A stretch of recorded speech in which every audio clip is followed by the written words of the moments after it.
Evangelho de João, capítulo 1, eu queria pedir a você que acompanhe essa leitura. Eu vou ler até o versículo 18, do 1 ao 18. Um texto bem conhecido. Diz assim: no princípio era o Verbo, e o Verbo estava com Deus, e o Verbo era Deus.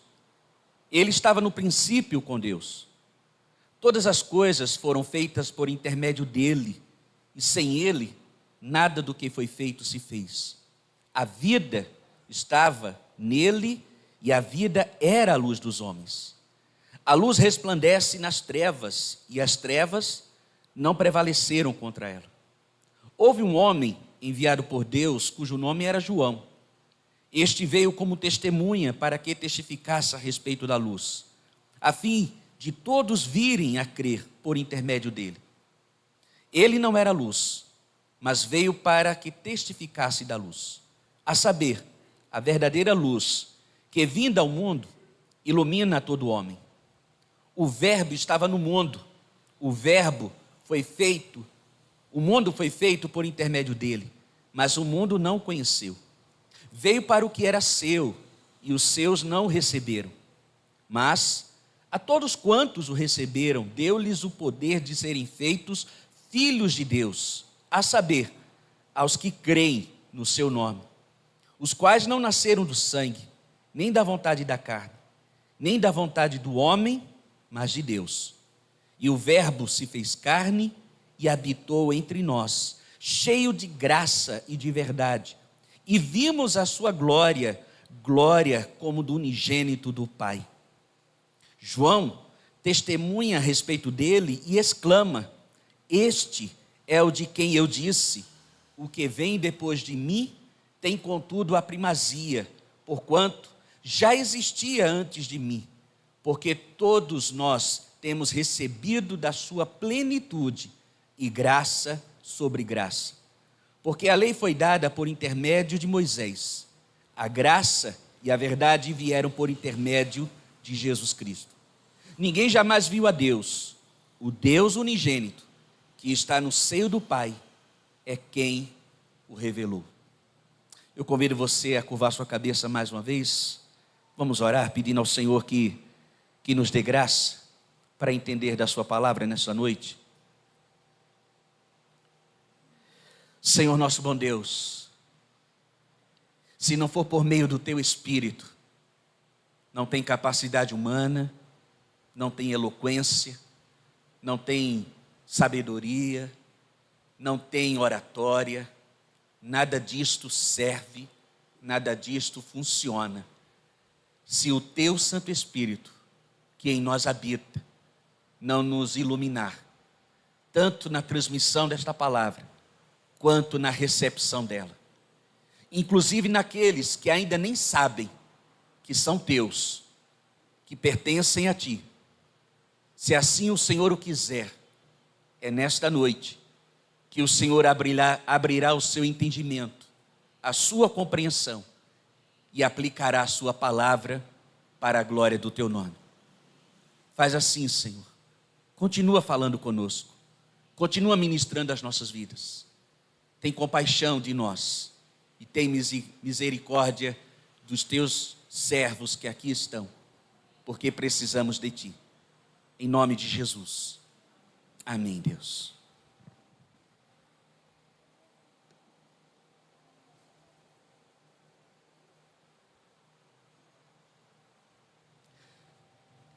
Meus amados, pensando nesse texto, eu pensei no seguinte tema para esta noite: por que eu creio em Jesus Cristo?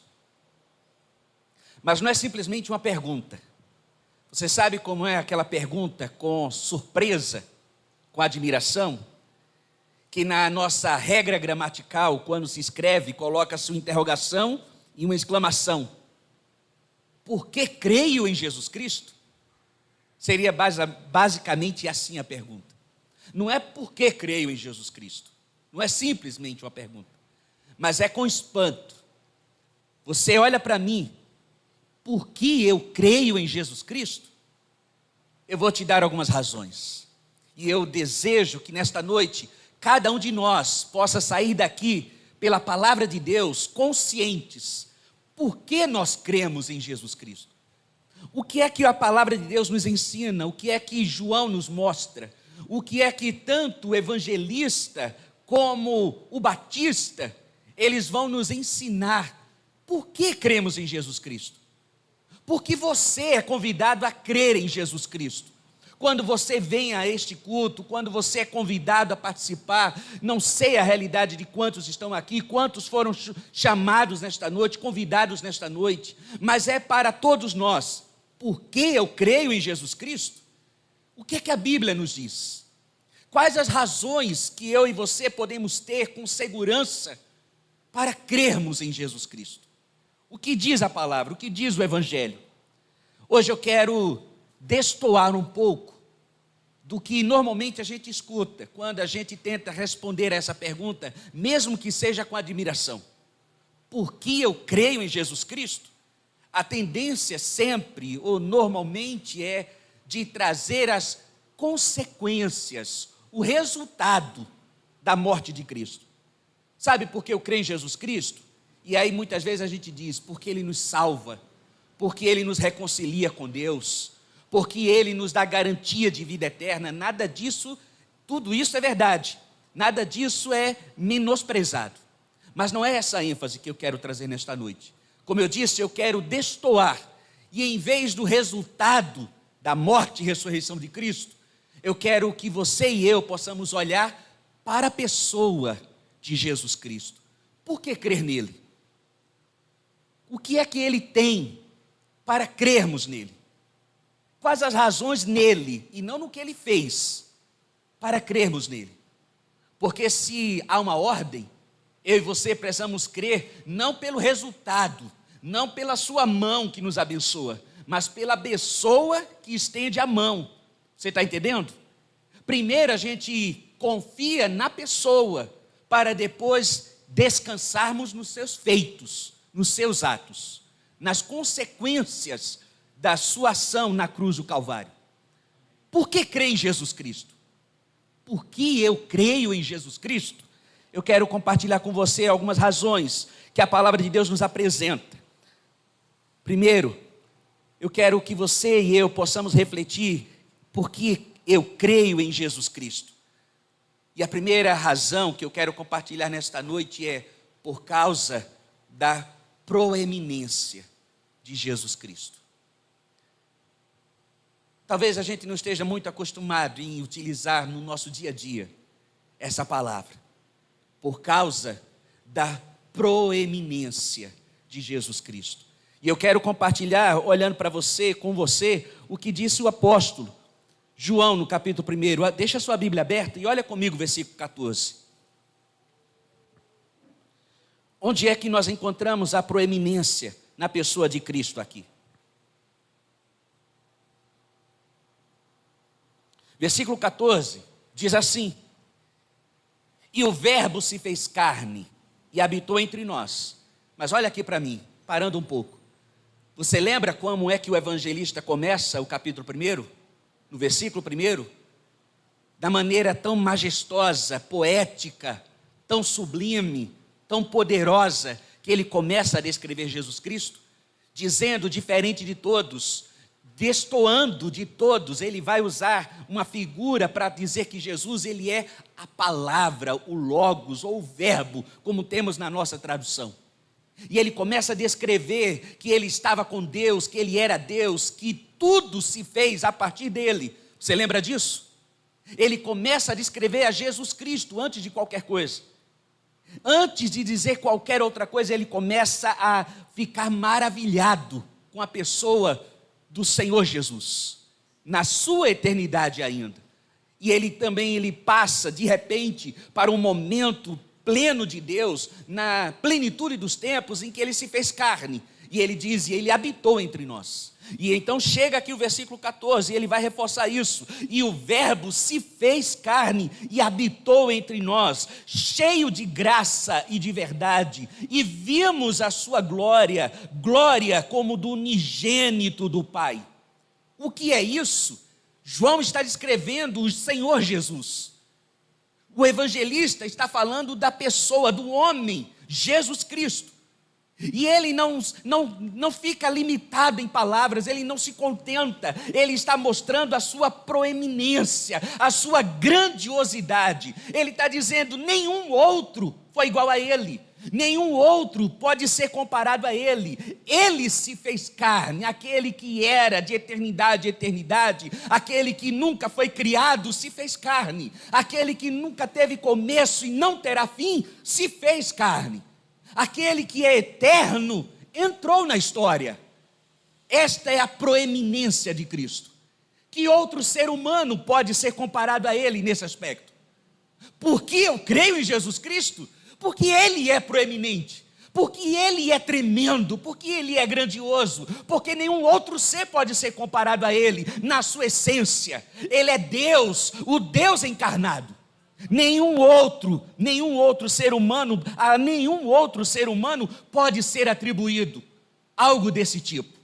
Mas continua andando comigo, olha o capítulo, ainda capítulo 1, versículos 16 e 17. E olha o que João continua falando acerca da proeminência de Cristo. 16 e 17, eu queria que a igreja participasse comigo, numa só voz.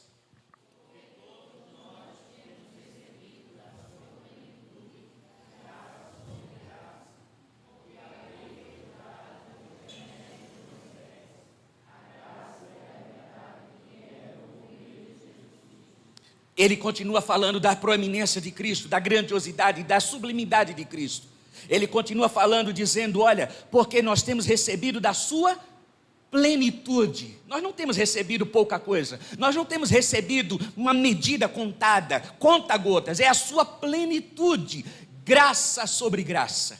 Se receber graça já é algo tremendo, agora imagine graça sobre graça. E ele faz uma comparação com Moisés, ou seja, aludindo à lei. Para alguns tentam ou querem dizer que no período da lei não tinha graça, que não havia graça. Se não houvesse graça, o homem nunca seria, desde Gênesis, querido. Desde Gênesis. A manifestação da graça foi por meio da lei. Mas a Bíblia está dizendo, o evangelista está dizendo que Jesus, ele é proeminente até mesmo sobre as obras de Moisés, sobre tudo que Moisés falou e ensinou. Por quê? Porque Moisés nada mais fez do que falar e ensinar acerca daquele que viria, acerca do Senhor Jesus. Tudo que Moisés ensinou por meio da lei, tudo que ele estabeleceu, todas as regras vindas de Deus, é para manifestar o Filho, o Cordeiro de Deus. E é por isso que, se a graça veio por meio da lei, por meio de Jesus Cristo, é graça sobre graça, é a plenitude dele sobre as nossas vidas. Ele é proeminente, nenhum outro é comparado a ele, nenhum outro pode ser comparado a ele, nenhum outro chega aos seus pés. Porque eu creio, e João vai dizer: primeiro, ele é proeminente porque ele é eterno. Diz o texto, ele já existia antes de mim. João está dizendo isso. O evangelista, o Batista está dizendo: ele é maior do que eu. Por quê? Porque ele já existia antes de mim. Agora, pensa um pouco. Você e eu sabemos que João Batista nasceu cerca de 6 meses antes de Jesus. Quem veio primeiro, humanamente falando? Batista. Mas é claro que ele não está falando acerca disso.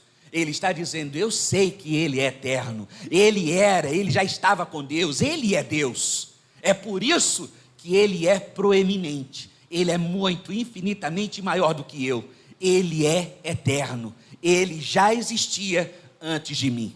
Porque ele é proeminente, não apenas porque ele é eterno, não apenas é acerca do tempo, mas acerca daquilo que ele iria fazer. O próprio João diz que ele é proeminente em obras, quando ele diz: muito mais poderoso do que eu. Muito mais poderoso. É o próprio João que está atestando acerca do Senhor Jesus. Ele é proeminente. E sabe, queridos, quem pode ser comparado a ele? Quem pode ser comparado em tempo? Quem pode dizer que é eterno como ele? Quem pode dizer que nunca foi criado como ele? Ele se fez carne, mas ele sempre existiu. Ele é proeminente por isso. Ele é proeminente por suas grandes obras. Quem pode ser comparado a Cristo em seus feitos, em suas obras, no seu poder? Olha para a sua vida. Olha para a minha vida. Estar aqui hoje, você hoje andar com Deus, seguir a Cristo, é manifestação desta obra grandiosa do Salvador. Porque nem se eu e você quiséssemos, nós conseguiríamos, se não fosse graça sobre graça. A plenitude de Deus sobre as nossas vidas. Primeiro que a gente não iria querer. Primeiro que a gente nem iria desejar. Mas se ainda fosse possível, pensando e raciocinando na loucura, ainda assim não conseguiríamos, se não fosse pelo toque da graça de Deus. Porque eu creio em Jesus Cristo? Porque ninguém pode ser comparado a Ele. Ele está acima de tudo e de todos. Ele é proeminente. Mas não é só João quem fala. Eu queria convidar você a abrir a sua Bíblia no livro de Hebreus. Olha o que o autor aos Hebreus nos fala, queridos. No capítulo 3.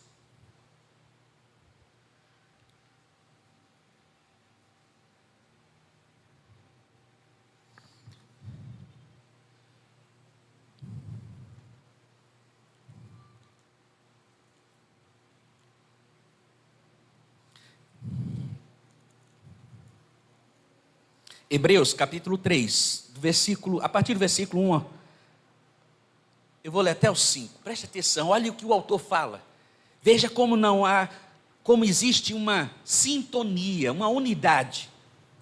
Por isso, santos irmãos, que participais da vocação celestial, considerai atentamente o apóstolo e sumo sacerdote da vossa confissão. Quem? Jesus, o qual é fiel àquele que o constituiu, como também o era Moisés. Olha mais uma vez a comparação. Como também o era Moisés, em toda a casa de Deus. Jesus, todavia, tem sido considerado digno de tanto maior glória do que Moisés, quanto maior honra do que a casa tem aquele que a estabeleceu.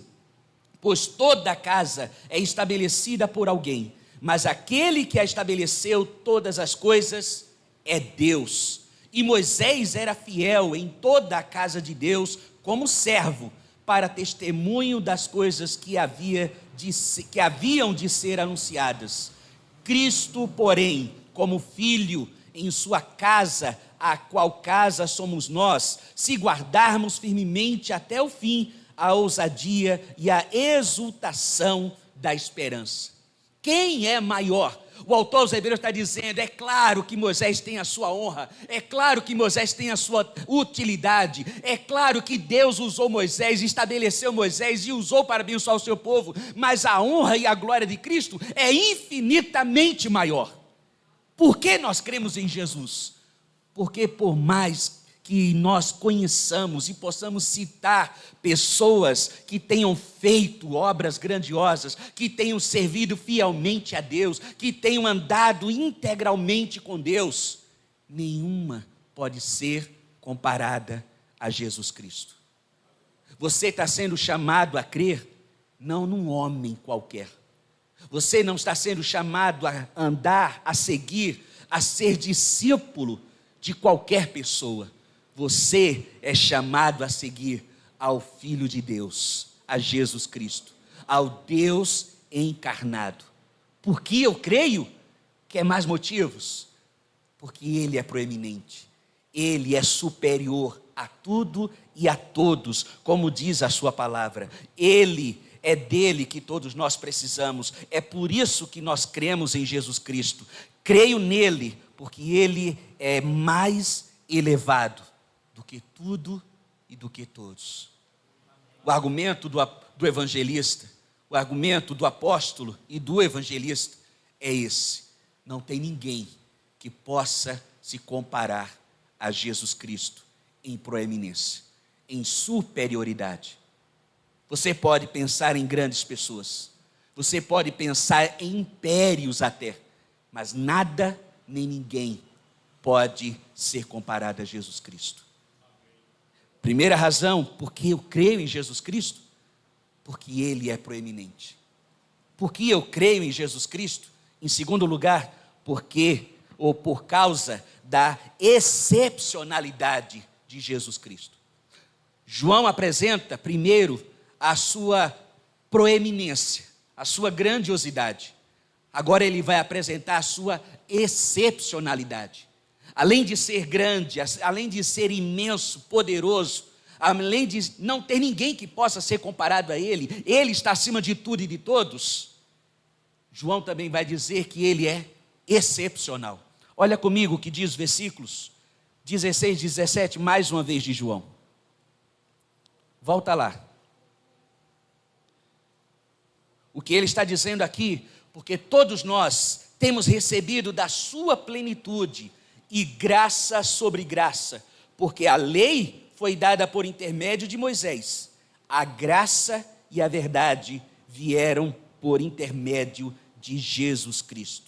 O que ele está nos ensinando, ele está falando da sua excepcionalidade. João está nos revelando e ensinando que ninguém, preste atenção nisso, ninguém é igual a Jesus Cristo. A sua excepcionalidade, não há ninguém igual a ele, ele é único. É o que João está nos dizendo. A excepcionalidade de Jesus se evidencia primeiro em ser ele a fonte de toda a graça que transborda sobre as pessoas. É isso que ele está dizendo no versículo 16, porque todos nós temos recebido da sua plenitude graça sobre graça. Ele é a fonte. Nós sabemos que não tem como andar com Deus, viver com Deus, seguir a Cristo, se não for por meio da graça. Ninguém aqui está porque merece. Ninguém aqui está porque fez por merecer. Nem eu nem você adquirimos salvação por mérito. Nenhum ser humano vai chegar na presença de Deus e apresentar a carteirinha do seu mérito. Ninguém vai chegar diante de Deus porque fez alguma coisa de tão boa, de tão excepcional. Fora de Cristo, nada é excepcional. Tudo provém da sua graça. Nós recebemos plenitude de graça sobre graça, diz o Evangelho. É por isso que ele é excepcional, é único. É dele que vem a fonte que nós precisamos. O maior pecador, o mais terrível pecador, aquele que está mais distante de Deus, pode ser alcançado pelo seu braço forte. Não há distância que Deus não possa alcançar.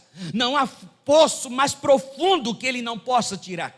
Não há pessoa mais perdida que Deus não possa achar. Por quê? Porque Ele é único nisso. Mas eu não consigo, você não consegue, igreja, instituição não consegue. Não há méritos, não há feitos. É graça, é providência de Deus, é o agir de Deus. É isso que João está nos revelando. Ele é inigualável, porque dele procede toda dádiva. Assim como disse Tiago, toda dádiva, toda bênção, todo bem provém do Pai das luzes. Não vem de nós, não provém de nós, não é fruto nosso. O apóstolo Paulo nos lembra que nele vivemos, nos movemos e existimos. Atos 17, 28. Você pode, tira Deus da sua vida e o que é que sobra? Tira Deus do seu viver, tira Deus da sua história, tire Deus do seu casamento, tire Deus da vida dos seus filhos, tire Deus dessa igreja, não sobra nada, queridos. Sem Ele não somos nada. Ele é a fonte de todas as coisas. É isso que a Bíblia diz, Ele é único, Ele é excepcional, Ele está acima, Ele é inigualável. Por quê? Porque sem Ele, nós não existimos. Assim já disse Paulo, mas em segundo lugar, João nos ensina que a excepcionalidade de Jesus está no fato de que Ele acrescenta graça sobre graça. Você leu isso na sua Bíblia? Ele não se contenta em nos dar apenas graça. Todos nós sabemos que a bênção maior é a da salvação. Todos nós sabemos disso. Se Ele quisesse ter nos salvo, já seria a maior bênção de todas. Mas Ele não se contenta apenas em nos abençoar desta maneira, ou não é verdade? Você não foi abençoado no dia de hoje? Você não recebeu bênção, graça de Deus no dia de hoje? Você não recebeu a graça de respirar ao acordar? Você não recebeu a graça de ter um teto, uma família, um pão do dia de hoje? Você não recebeu a graça de poder crer em Deus? Tira isso, o que sobra? Tira isso, o que resta? Eu e você precisamos dele, eu e você necessitamos viver conectados com ele constantemente. Tire isso e deixamos de existir. Por isso Paulo, usando um poeta da época, ele vai dizer e aplicar a Cristo. Nele nós vivemos, nele nós nos movemos, nele nós existimos. Ele é a fonte, ele é graça sobre graça. Porque ele é único, porque ele não apenas como a lei que nos guardou. A lei servia para nossa proteção, para nos guardar, para nos guiar, como um aio, diz a Bíblia, levando até a maioridade. Mas Cristo, ele nos dá graça sobre graça constantemente. Não é só o evangelista que nos diz isso. Mais uma vez o autor aos Hebreus, volte lá para Hebreus, por favor. Agora no capítulo 1. Interessante como nós temos um paralelo. Por quê? Porque o autor aos Hebreus vai falar muito acerca de Jesus Cristo. Hebreus capítulo 1, versículos de 1 a 3.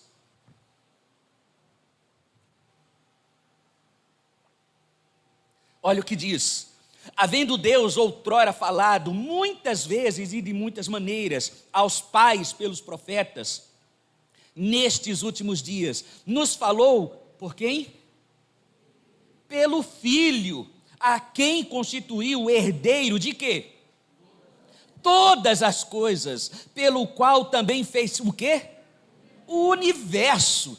Ele que é o resplendor da glória. Olha que coisa maravilhosa, queridos. E a expressão exata do seu ser, sustentando todas as coisas pela palavra do seu poder. Depois de ter feito a purificação dos pecados, assentou-se à direita da majestade nas alturas.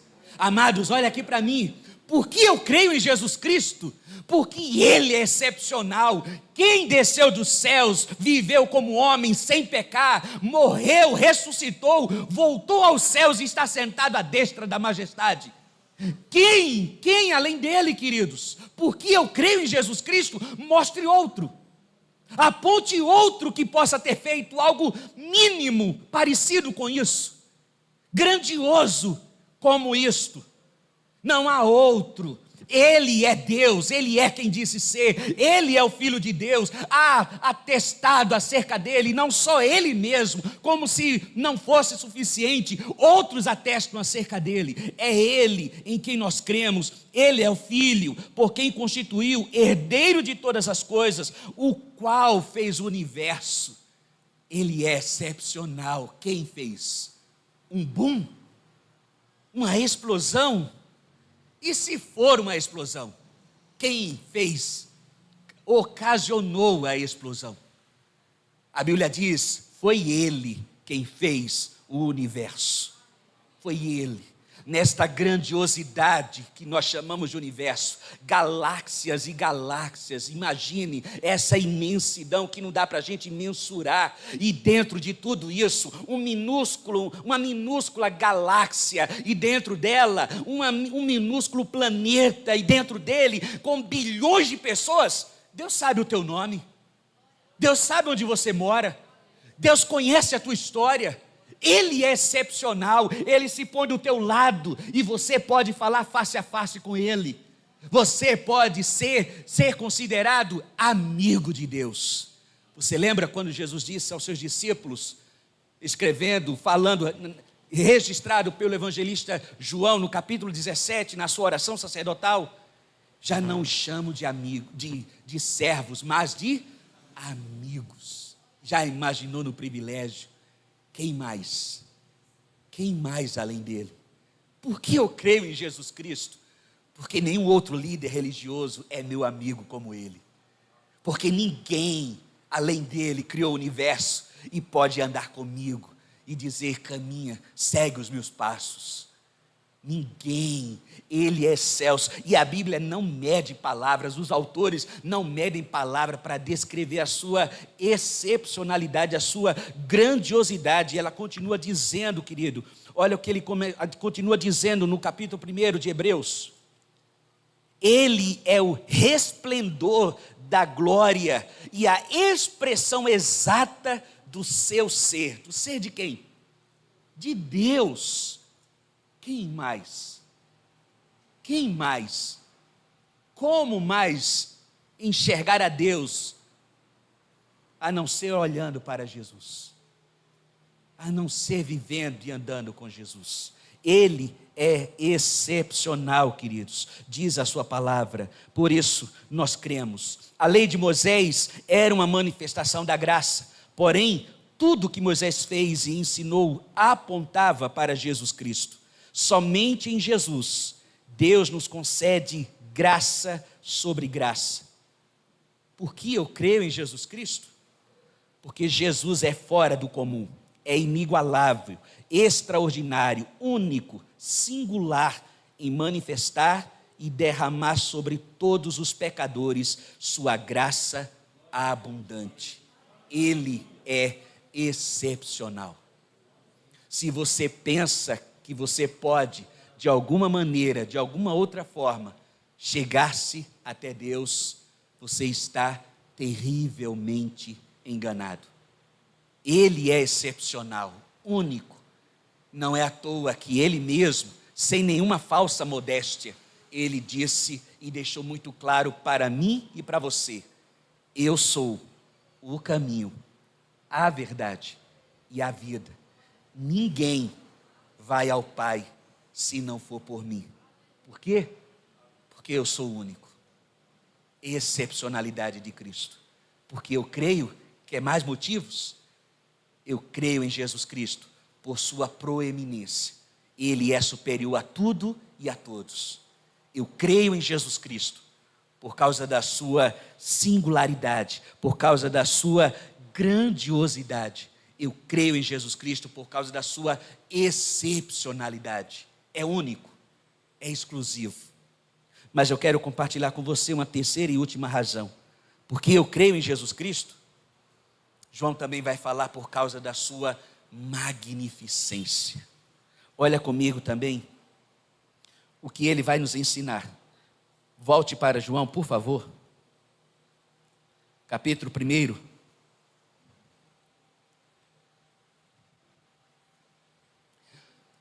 Nós lemos o versículo 15. Vamos ler novamente. A igreja pode ler, versículo 15.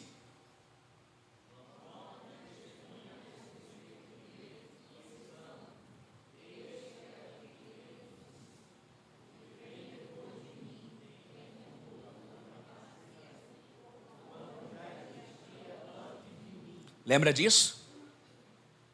Ele já existia antes de mim. E ele fará coisas muito maiores do que eu. Isso fala da sua proeminência. Mas olha o que diz os versículos 16 e 15 e 17. Porque todos nós temos recebido da sua plenitude e graça sobre graça. Porque a lei foi dada por intermédio de Moisés, sim, mas a graça e a verdade vieram por intermédio de Jesus Cristo. Graça sem medida, graça abundante, graça sobre graça, uma porção infinitamente maior. E isso fala da sua excepcionalidade. Nenhum outro homem, não foi Moisés, nenhum outro homem que andou com Deus, não há igreja, não há nada que possa ser comparado. Ele é único, como nós acabamos de ler, a sua grandiosidade. Mas olha comigo o que diz o versículo 18. Ninguém jamais viu a Deus. O Deus unigênito que está no seio do Pai é quem o revelou. Você pode ler mais uma vez, preste atenção no que você está lendo.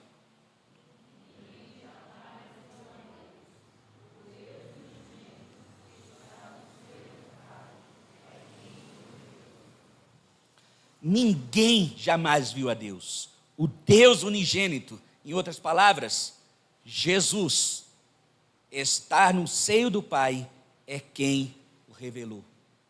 Esse versículo está dizendo que Ele é Deus, percebe? Está percebendo? Ele é Deus como Pai. Mas não apenas isso. Você quer enxergar Deus, quer ver a Deus, você olha por meio dele. Ele revela ao Pai. A natureza divina é revelada no Filho. É conhecendo o Filho, é ouvindo os seus ensinamentos, vivendo os seus ensinamentos, andando nos seus ensinamentos, é que nós conhecemos ao Pai. É que o Pai é nos revelado dia a dia. Quanto mais conhecemos, quanto mais nos alimentamos deste Evangelho, nós conhecemos a Deus. Todos nós que dizemos que não temos intimidade com Deus, que não conhecemos a Deus, que sabemos muito pouco de Deus, em outras palavras, é porque não conhecemos mais a palavra dele. É porque ainda não estamos nos deleitando na sua palavra o quanto deveríamos e podemos nos deleitar nela. Esta é a magnificência de Cristo, é a sublimidade, é a grandiosidade de Jesus Cristo. O Deus unigênito revela o próprio Pai. Embora seja verdade que ninguém nunca viu a Deus, como diz João, ninguém jamais viu a Deus, não se sustenta a afirmação cética de que Deus não existe. Existir e ver algo são duas realidades bem distintas. Defender a existência de alguém ou algo, baseando-se simplesmente pela faculdade sensorial da visão ou da percepção, é uma falácia, é um engano, uma fraude, um estelionato da verdade. Aceita-se muitas coisas como existentes, sem necessariamente a exigência de comprovação prévia da sua existência. Você entendeu o que eu disse? Tem muita coisa que as pessoas acreditam que existem, mas não exigem comprovação de existência. E por que com Deus? E por que eu preciso comprovar que Deus existe para crer nele? Eu lembro aqui agora uma ilustração, para deixar mais claro o que eu estou dizendo aqui. Certa vez um professor cético chegou resolvido numa sala de aula com seus alunos e disse: hoje eu vou fazer todo mundo desacreditar de Deus. Se tem alguém ainda que acredita, vai sair daqui hoje pior do que eu. E ele então desenhou num quadro, na lousa, um corpo humano. E foi colocando aqui cada órgão do corpo. Esse homem morreu. E resolveram fazer uma autópsia. Abriram o corpo dele. E quando abriram, encontraram o cérebro aqui. Quando abriram, encontraram os nervos do corpo dele. Encontraram o coração, os pulmões, os rins, fígado, e foi dizendo, órgão por órgão, os ossos, os nervos, os tendões, as veias que ligavam todo o corpo, irrigavam todo o corpo.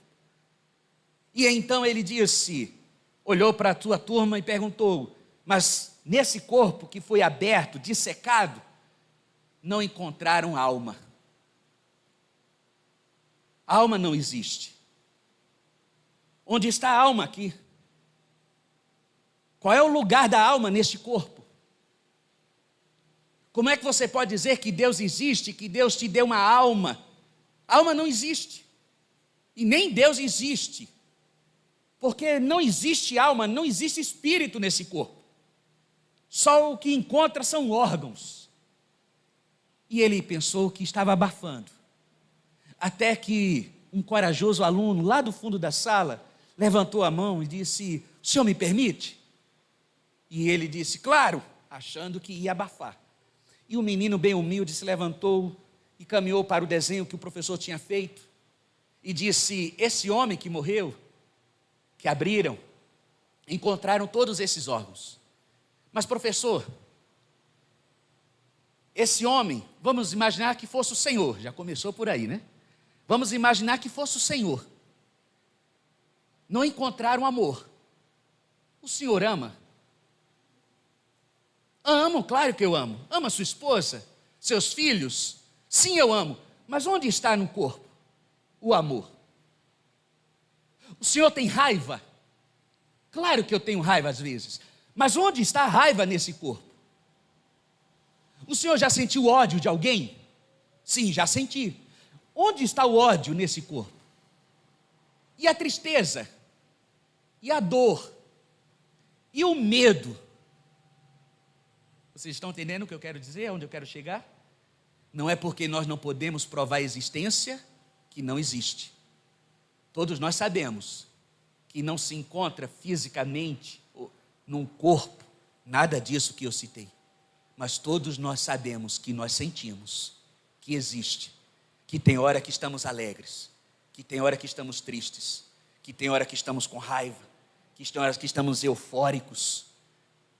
Mas a evidência, a percepção de algo, não é prova da existência de algo, queridos. Muito menos de Deus, porque Deus não é um objeto que possa ser dissecado pelas lentes microscópicas da falibilidade humana. Não é. Deus é infinitamente maior do que eu e do que você. Nós não podemos compreender Deus. Certa vez ainda estava no seminário e um professor, ele foi explicar o que era compreender. Compreender é simplesmente conter dentro. Você crê em Deus, mas você não pode compreender Deus. Nós conseguimos crer em Deus por sua graça, sobre graça. Mas compreender é conter dentro da nossa mente a Deus, que é infinitamente maior do que eu, do que a minha mente, do que você. Deu para entender?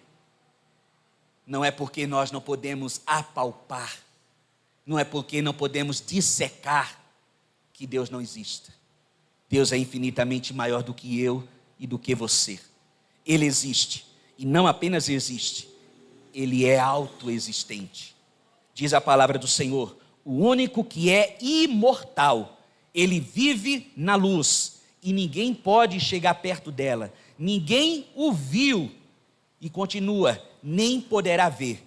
A Ele pertence a honra e o poder eterno. Amém. Disse o apóstolo Paulo, escrevendo a Timóteo na sua primeira carta, capítulo 6, versículo 16. Aprove a Deus em si, em revelar-se a si, em seu Filho Jesus Cristo. Diz a palavra do Senhor, ninguém jamais viu a Deus, mas o Filho único, Jesus, que mantém comunhão íntima com o Pai, o revelou para mim e para você. Por que eu creio em Jesus Cristo? Eu creio porque a magnificência de Jesus, a sua grandiosidade, a sua excelência, a sua perfeição manifesta-se pelo fato dele ser a expressão exata do ser de Deus, a qual outro ser humano podemos atribuir tal declaração? Paulo, escrevendo à igreja em Colossos, ensina que, pois em Cristo, como ser humano, está presente toda a natureza de Deus.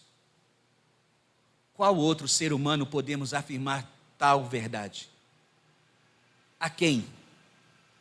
Em quem está toda a natureza de Deus, a não ser no homem Jesus Cristo, no Filho de Deus, o Verbo que se fez carne e habitou entre nós. E não apenas habitou, Ele revelou o próprio Deus, o próprio Pai, a mim e a você. Queridos, abra sua Bíblia, por favor, em Colossenses, capítulo 1. E estamos caminhando para terminar esta mensagem. Colossenses, capítulo 1, e veja o que Paulo vai nos revelar. Versículo 15. Olha o que Paulo fala acerca de Jesus. Porque eu creio em Jesus, este é a imagem do Deus invisível, o primogênito de toda a criação, pois nele foram criadas todas as coisas, nos céus e sobre a terra, as visíveis e as invisíveis, sejam tronos, sejam soberanias, quer principados, quer potestades. Tudo foi criado por meio dele e para ele. Ele é antes de todas as coisas, nele tudo subsiste, ele é o cabeça do corpo da igreja, ele é o princípio, o primogênito entre os mortos, para que em todas as coisas ter a primazia, porque aprouve a Deus que nele residisse toda a plenitude. Aleluia. Porque eu creio em Jesus Cristo. Você quer mais? A quem mais poderemos atribuir verdades como esta? A quem mais podemos dizer verdades como esta? Eu quero concluir nesta noite. Porque eu creio em Jesus Cristo. Eu quero relembrar e frisar a você os argumentos apresentados pelo apóstolo João para crer em Jesus como Deus homem, o Filho de Deus, o Cristo, o Salvador, o Redentor. Eu creio em Jesus Cristo por causa da sua proeminência, por causa da sua excepcionalidade, por causa da sua magnificência sobre toda a criação. Sabe, queridos, hoje nós estamos vivendo num tempo, sempre foi assim, mas esse é o nosso tempo, essa é a nossa era. E nós estamos nos deparando com pessoas, com sistemas que tentam a todo custo desqualificar, desmentir, menosprezar tudo que se chama Deus. Mas isso talvez não seja por acaso. Lembre do início da história, quando a Bíblia revela que um anjo quis também ser como Deus. E talvez, eu fico pensando aqui comigo, nos meus pensamentos, talvez ele se revoltou contra Deus, porque ele quis ser tão proeminente como Cristo, mas não era, porque só Cristo tinha a proeminência que tem. Talvez ele se rebelou contra Deus, quis ser igual a Deus, porque ele queria não ser apenas olhar para Cristo e ver Cristo apenas como excepcional, único. Ele também queria, mas não era, mas nunca foi e nunca será, porque só Cristo é excepcional. Talvez ele rebelou-se, porque ele não aguentou o ser sublime do Filho de Deus, o ser superior, o ser magnificente do Filho de Deus. E a Bíblia diz que então no seu coração nasce o pecado, querer ser igual a Deus, querer usurpar aquilo que é de Deus. E eu fico pensando, será que ele não olhava para o Filho e via todos esses atributos, e sabendo que isso era dele mesmo, mas queria usurpar, queria ter para si, e é por isso que ele não pôde, e é por isso que ele caiu. Muitas vezes nós encontramos pessoas que não acreditam em nada disso. Muitas vezes, talvez você ainda possa dizer que não acredita em nada disso. Mas qual é a razão? Qual o motivo? Você ainda não crê na superioridade de Cristo? Na sua proeminência? Você ainda não crê na sua excepcionalidade, como diz as Escrituras? Você ainda não consegue ver o quão sublime ele é, único, excepcional, o quão magnificente ele é?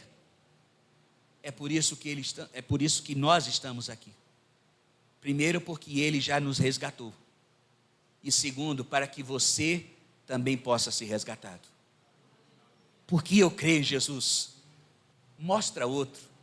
Para falar uma linguagem bem coloquial. Porque eu creio em Jesus. Fala sério. Tem outro melhor? Nunca houve. Nunca haverá. Ele é, ele era, ele é e o sempre será. O Senhor Jesus. O Senhor Jesus. O Verbo que se fez carne. Aquele que estava com Deus, aquele que é Deus, aquele que assumiu a forma humana, vestiu-se de carne. Para quê? Para morrer no meu lugar e no seu lugar. É ou não é excepcional? É ou não é exclusivo? É ou não é superior? É ou não é magnificente? Se você já vive com Ele, viva de modo digno, como diz as Escrituras. Por quem Ele é. Preste atenção que eu não falei nada, porque eu creio em Jesus nas suas consequências, mas por quem Ele é. E por quem Ele é, então vivamos de modo digno. Uma vida que agrade a Ele, uma vida que honre a Ele, uma vida que glorifique a Ele, uma vida que demonstre a nossa gratidão debaixo desta graça. Toda a nossa vida, todo o nosso dia. E se você ainda não sabe o que é isso, quem sabe o Senhor te trouxe hoje aqui para que você possa crer e desfrutar quem é Jesus. Quem é Jesus? Você pode orar comigo? Feche seus olhos. Quero te agradecer, Senhor Deus, pelo privilégio de poder transmitir a Tua palavra. E o que um homem e o que um pregador pode fazer, chega até aqui. Mas o que cada um fará com o que ouviu, é o Senhor. É como o Senhor age. É o que o Senhor faz na vida dessas pessoas. Ajuda-nos a viver de modo digno, porque cremos no Senhor. Como quem anda contigo, como quem sabe, conhece da tua proeminência, da tua grandiosidade, como quem conhece a tua excepcionalidade. Tu és único em quem o Senhor é e no que o Senhor faz. Como quem conhece a tua magnificência, ó Deus. Como o Senhor é sublime, é excelso, é maravilhoso. E por isso, queremos viver para te agradar. E sem a tua graça também não conseguimos. Ajuda-nos por amor do teu nome. Sustenta-nos com a tua destra fiel. Derrama sobre nós graça sobre graça. A plenitude do Senhor sobre as nossas vidas. E se nesta noite, aprove ao Senhor trazer aqueles que um dia vão ser chamados ao Senhor. E quem sabe hoje. Aqueles que nem sabem que o Senhor os trouxe aqui porque o Senhor quer chamá-los para o Senhor, quer trazê-los ao Senhor, quer levá-los a viver contigo, a andar contigo. Toca nesse coração. Se ainda chegaram aqui com motivos, com razões para não crer no Senhor, que ao ouvir o Evangelho, eles possam sair daqui completamente transformados, pelo poder do Senhor, pela graça do Senhor, crendo em Jesus Cristo. E possam sair daqui hoje sim dizendo, para todos que perguntarem a eles, com uma resposta, com uma pergunta surpreendente, porque eu creio em Jesus. E então posso dizer, por quem o Senhor é. Toca nessas vidas. Que seja a noite de salvação, de compreensão da tua palavra, de entendimento do teu evangelho, por amor do teu nome, Senhor. Em nome de Jesus. Amém, Deus. Que o Senhor nos abençoe, queridos. Mais uma vez, obrigado ao pastor Otávio pelo privilégio de poder compartilhar da palavra. E a minha oração é que o Senhor continue abençoando esta igreja. E aonde você estiver, você possa viver maravilhado por quem Cristo é. E isso possa contagiar a quem você conhece, seus amigos, seus familiares, seus vizinhos, para que eles também possam vir e venham a adorar este Deus. Venham a servir a esse Senhor Jesus. Possamos viver de tal modo que a nossa vida seja um convite. Venham e vejam, porque eu creio, em quem eu creio. Que Deus os abençoe, queridos.